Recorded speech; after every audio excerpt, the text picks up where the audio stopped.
When I was younger, each summer and almost every New Year, my family would pack the car and go on a road trip to visit family in Mexico. We never had any problems until one particular trip when I was 8. Like every road trip before, we left our home in North Texas around 6 p.m. in order to reach our destination the next morning. So around 2 a.m., we crossed into Mexico, and that's when things got weird. When you're on the only stretch of freeway in the middle of the desert, you don't tend to freak out about having the same car behind you for miles. It was practically pitch black outside our car windows, the only visible shapes being the dotted stars and the eerie silhouettes of the cacti.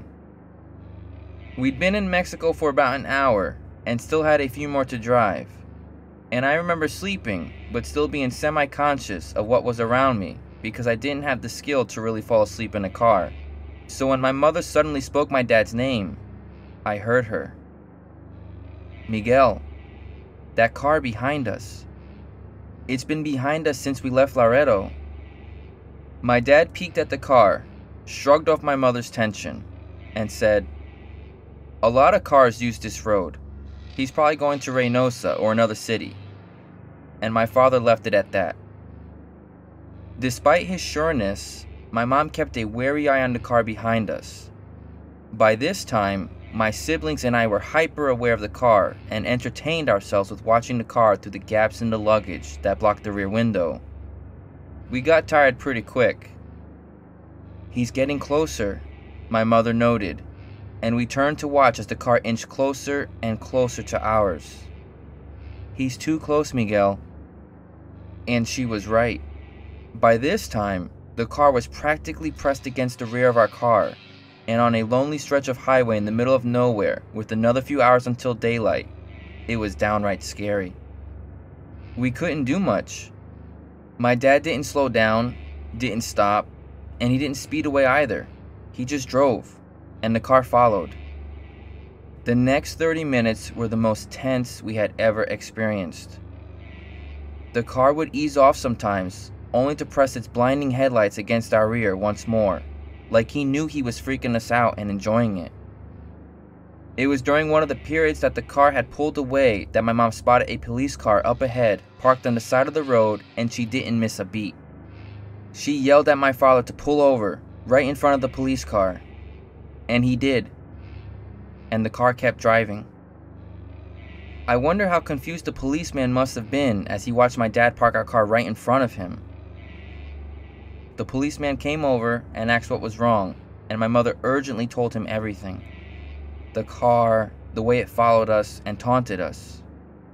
The policeman took her claims seriously and told us of how people were victimized and had their cars stolen on these empty highways by thugs and criminals.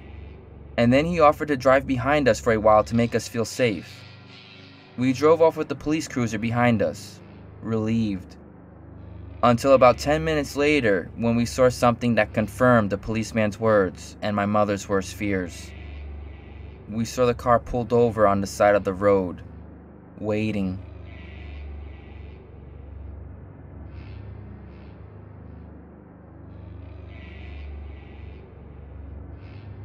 Last year, when I recently had turned 28, I started a new business, and in the beginning of July, I felt absolutely exhausted. I had finally reached the point where my small business didn't need constant maintaining, and I saw my chance to escape and have a mini vacation. I sat down with my laptop and started looking for a suitable place to rent, and saw a photo of this adorable old-fashioned cottage on Gotland, an island in Scandinavia. I read up on the area and felt very drawn to the old history and culture surrounding the place, and soon I had made the arrangements to go there. The cottage belonged to an elderly couple who lived in a larger house further down the road, but other than that, there were no neighbors. The sea was only a short walk away with a private beach. It was heaven. I spent the days outdoors, swimming, hiking, renting a bike, and just enjoying the fairy tale inspiring nature.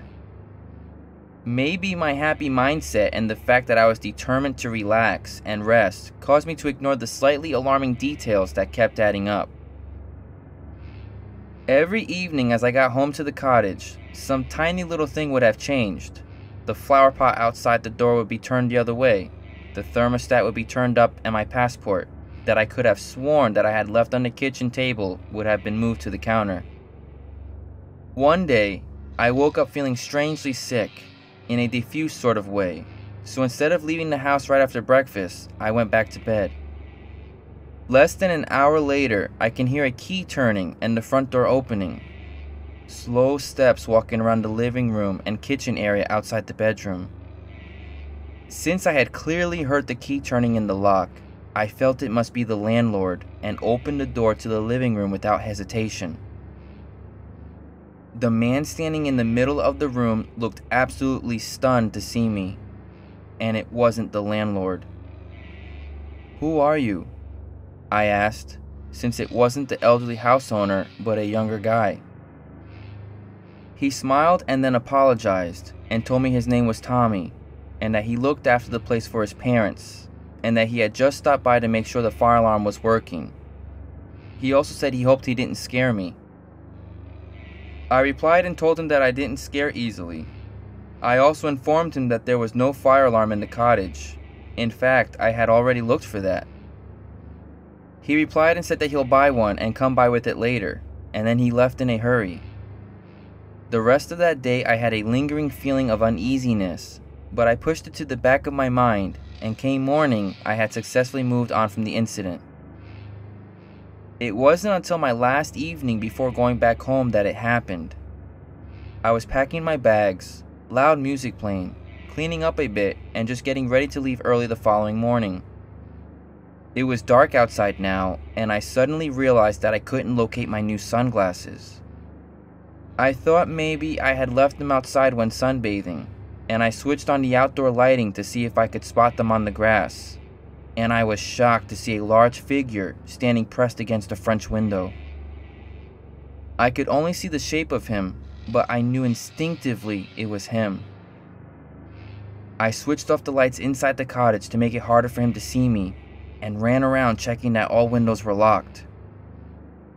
The next time I looked his way, he was gone. I felt so shaken and uncomfortable with this experience that I decided to leave and spend the night at the airport awaiting my flight. Only problem was I had to walk across the dark garden to my car, and he could be lurking anywhere. I didn't know what he wanted or why. Was he just a pervert or actually dangerous? I even considered phoning the police, but thought of how ridiculous my story would sound. So instead I took my backpack, selected a large and intimidating looking knife from the kitchen, opened the door, and ran for dear life to my car. I can't be sure it wasn't my imagination, but I felt certain that I heard movement among the thick brushes as I ran past them, and I shouted, "I got a knife, stay away from me." I spent the night at the airport and went home the following day, not as rested or relaxed as I had hoped, but it did take my mind off my business for a while.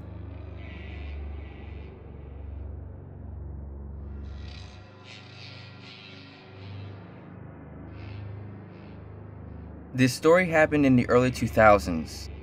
I was vacationing in the Caribbean with my family when I was about 9 or 10 years old. This particular island was largely impoverished. Of course, the resort communities where all the tourists flocked to were beautiful slices of paradise. As a young kid staying at a fancy vacation spot, you don't really think about the reality that you're in a foreign country that you don't know very well. The sheer sketchiness of what happened to me while I was on vacation didn't fully hit me until years later when I was in high school and reading about the disappearances of Amy Bradley and Natalie Holloway, who both vanished while on vacation in the Caribbean in the late 1990s and early 2000s. One night, I left the resort with my family to go on one of those sunset boat rides sort of deals. We joined another family and took a shuttle to a marina that was maybe a half hour away from the resort. I remember as we rode to the marina, I got more of a sense of how destitute some of the less touristy areas of the island were. I saw many of the locals living in small, ramshackle huts made out of salvaged metal, and that the landscape was very much barren desert. unlike the lush gardens that were watered daily within the walls of the resort. The shuttle dropped us all off at the docks, and we went on the boat tour. It was an amazing time. The boat's crew pointed out unique wildlife and told us about the history of the islands. By the time we returned to the docks, it was pitch black out, probably around 11 p.m., and me, barely being 10 years old, I was thoroughly exhausted. I hopped out of the boat and walked along the dock back to the parking lot where the shuttle had dropped us off earlier. My parents and the other adults who were with us didn't really seem to be paying attention to me thanks to the alcohol they drank, and by the time they'd gotten off the boat, I was probably a decent 200 feet ahead of them. Now, the marina itself was very well lit, but as soon as I turned the corner to the parking lot, I may as well have fallen into a cave. I could hardly see anything. I squinted my eyes to try to see if the van we'd arrived in was parked nearby, but after a few seconds, somebody suddenly grabbed my shoulder very tight. "Who did you come here with?" The voice was scolding, accusatory, and I immediately began freaking out because I thought I was in trouble. "Did somebody drive you here?" I began to speak and tried to explain that I was with my family and we were waiting for our driver, but the man cut me off. "You drove here with me. Here, come to my car." At this point, the guy began pulling me further into the dark parking lot toward a vehicle I'd never seen before. I wouldn't even say that I was panicking at this point. I was very confused and knew that something was definitely not right about the situation, but I'd been raised to listen to adults and didn't want to get in trouble for not listening to the guy. But as he continued to pull me toward his car, I realized that it was much too small to fit the number of people who I had arrived with, and this is when I started really pulling back against the guy and trying to break his grip. I was about to raise my voice and start screaming when suddenly a set of floodlights turned on and lit up the parking lot. My parents and the group of people we were with turned a corner and the guy immediately let go of my arm. I looked up at him and all I remember is that he looked scary. He was bald and had scars on his face. He was probably in his late 40s. Clearly, he didn't realize that an entire group of people were just 30 seconds behind me. His eyes were wide and he had a dumbfounded look on his face. One of the men who worked at the dock called out and said something to him, but he sort of threw up his arms and shrugged and quickly walked away. On the way back to the resort, my dad had asked me what that man wanted from me. Since I was a young child at the time, I told my father. I think he thought I rode in on his shuttle and that I was just lost or something.